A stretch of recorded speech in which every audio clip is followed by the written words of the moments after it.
हमारे पास ये अलजेब्राइक आइडेंटिटी है a plus B whole square is equal to A square plus 2ab plus B square. तो इस आइडेंटिटी को हम पहले भी यूज़ कर चुके हैं। तो जब हम इस आइडेंटिटी को अप्लाई करते हैं तो हम असल में एक्सपेंशन कर रहे होते हैं। इसी तरीके से अगर इस आइडेंटिटी को हम इस तरीके से लिख लें जैसे कि a square plus 2ab plus B square is equal to a plus B whole square. तो देखिए वही सेम आइडेंटिटी है, लेकिन अब अगर हम इस तरह अप्लाई करेंगे तो इसको हम फैक्टराइजेशन कहेंगे।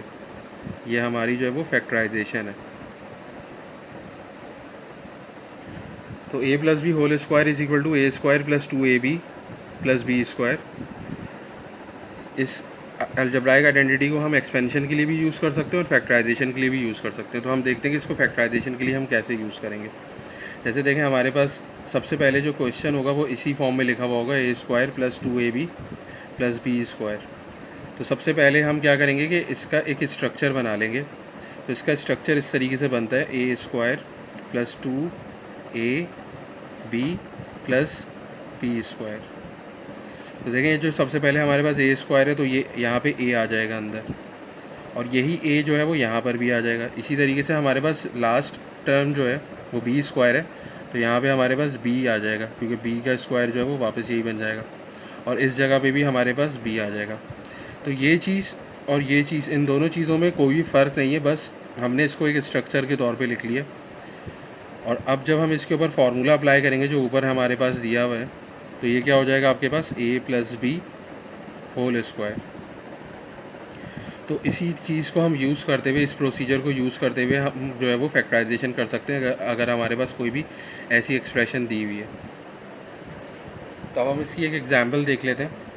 जैसे हमारे पास एक क्वेश्चन है 4a square plus 12ab plus 9b square, और इसको हमें फैक्टराइज करना है और हम यूज़ करेंगे a plus B whole square is equal to A square plus 2ab plus B square. तो देखें इसमें हम सबसे पहला काम क्या करेंगे, सबसे पहला काम हम ये करेंगे कि फार्मूले का हम स्ट्रक्चर बना लेंगे, यानी कि a square plus 2ab plus B square. अब इसके बाद हमें ये देखना होता है कि जो हमारे पास पहली टर्म है वो परफेक्ट स्क्वायर है या नहीं है। तो परफेक्ट स्क्वायर का क्या मतलब होता है, जैसे हमारे पास पहली टर्म 4a स्क्वायर है तो हम इसको किसी के स्क्वायर के तौर पे लिख सकते हैं या नहीं लिख सकते। तो हमें पता है कि 4a स्क्वायर जो है वो 2a का होल स्क्वायर होता है, क्योंकि 2 का स्क्वायर 4 हो जाएगा और a का स्क्वायर a स्क्वायर हो जाएगा। तो कोई भी ऐसी टर्म जो है इसको हम क्या कहते हैं, परफेक्ट स्क्वायर। तो हमारे पास जो पहली टर्म है वो परफेक्ट स्क्वायर है। इसी तरीके से हमारे पास जो लास्ट टर्म है उसको भी परफेक्ट स्क्वायर होना चाहिए। तो लास्ट टर्म हमारे पास क्या है, 9b स्क्वायर।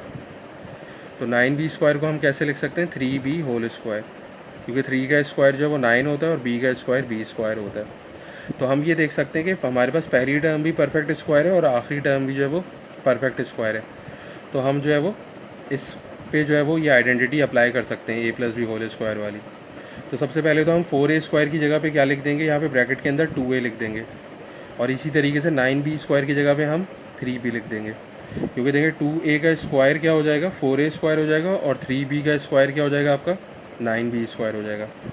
अब देखें जैसे ऊपर फार्मूले में हम देख रहे हैं कि a square plus 2ab plus B square है, तो देखें यहाँ पे ब्रैकेट के अंदर a है तो वही a यहाँ पे आ रहा होता है, और यहाँ पे लास्ट में जो है हमारे पास ब्रैकेट में b है तो वही b जो है वो यहाँ पे आ रहा होता है। तो इसी चीज़ को हम यहाँ पे अप्लाई करेंगे। तो जैसे इस a की जगह पे यहाँ पे a आ गया, तो इस यहाँ पे हमारे पास इस a की जगह पे 2a है, तो यहाँ पे हमारे पास क्या आ जाएगा, 2a आ जाएगा। इसी तरह हमारे पास फार्मूले में जो है वो यहाँ पे हमारे पास b मौजूद था और यहाँ पे क्वेश्चन में हमारे पास 3b है, तो इस b की जगह पे 3b है, तो इस b की जगह पे भी हमारे पास 3b आ जाएगा।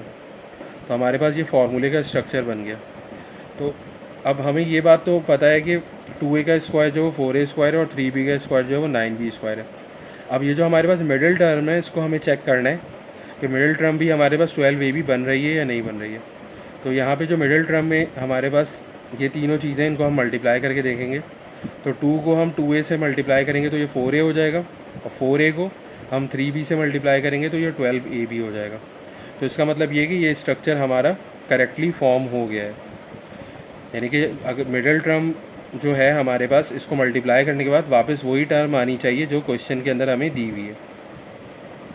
अब जो है जैसे हमारे पास ऊपर स्ट्रक्चर दिया हुआ था कि a square plus 2ab plus B square जो है वो किसके बराबर है, a plus B whole square के। तो अब देखें ये चीज़ भी हमारे पास फार्मूले से इसी तरीके से क्लोज हो जाएगी और ये हो जाएगा आपके पास। सबसे पहले हमने स्ट्रक्चर बना लिया, तो देखें इस a की जगह पे 2a है तो यहाँ पर भी हमारे पास 2a आ जाएगा, और यहाँ पे b, जैसे यहाँ से b है तो यहाँ पर हमारे पास b आया था, तो यहाँ पे इस b की जगह पे हमारे पास 3b है तो यहाँ पे 3b आ जाएगा।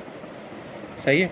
अब देखें हमारे पास जो फार्मूले में प्लस का साइन चल रहा था तो इसलिए हम यहाँ पे प्लस का साइन लगा देंगे। जब भी हमारे पास a square plus 2ab plus B square होता है तो हमारा फार्मूला जो है वो क्लोज होने के बाद क्या हो जाता है, a plus B whole square. ये प्लस का साइन हम 2ab के साइन को देख के लगाते हैं। अगर हमारे पास प्लस 2ab होगा तो यहाँ पे प्लस आएगा, अगर हमारे पास माइनस 2ab होता तो यहाँ पे हमारे पास a माइनस बी आता। तो ये हमारे पास जो है वो ए प्लस बी होल स्क्वायर के ज़रिए हम किस तरीके से फैक्टराइजेशन करते हैं इसकी हमने एक एग्जांपल देख ली।